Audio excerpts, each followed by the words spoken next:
everybody, my name is Ron Cantor and you're watching Out of Zion on God TV, and we are in beautiful downtown Odessa. We lived here just about 20 years ago, and one of the things I forgot is the amount of enthusiasm and energy that Ukrainians or Odessans use when they worship God. We were here in the midst of revival, and I was reminded of that yesterday when right before I taught, we had a worship service and young people were shouting and dancing and worshiping and praising.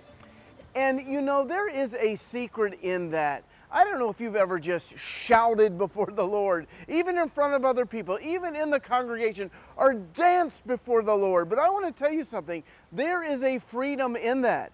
You know, there was a guy who was crippled, and he encountered Peter and John, and he wanted money.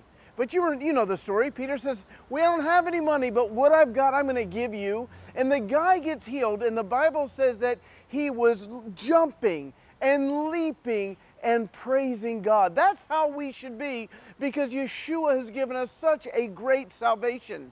How about King David? When he finally brings the Ark of the Covenant into Jerusalem, the Bible says that he was worshiping God with all of his might, with all of his energy.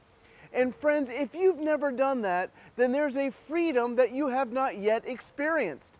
I remember many years ago in my congregation back in America, at the end of a message, I did something, I'd never done it before, but I blew a shofar, and I told everybody at the sound of the shofar, I want you to do like they did in the day of Joshua.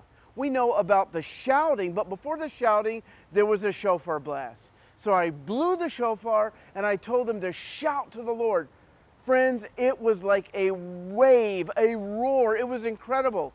And after that, people came to me and they said, Ron, I had never done that before. And when I did, something bad left me. Something good came into me. There was a freedom and a victory that when you are in the midst of the congregation, to just lift up your hands, to jump, to shout, to worship God.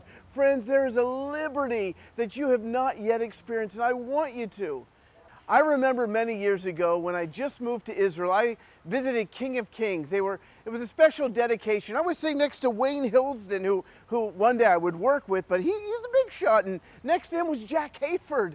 And, and I wanted to, I don't know, but the music started. And the joy began to rise, and I thought, these guys might think I'm crazy, but I can't help but to jump and leap and praise and worship God. And I thought they probably will think that I'm just some weird guy that came in off the street. I don't even know how I ended up sitting next to them. But amazingly enough, about a year later, I was working with Wayne as his associate pastor. Friends, there is no shame in jumping and leaping and praising God like they do here in Odessa, all over Ukraine, with joy and energy and victory. Now make sure you go to God.tv so you never miss an episode.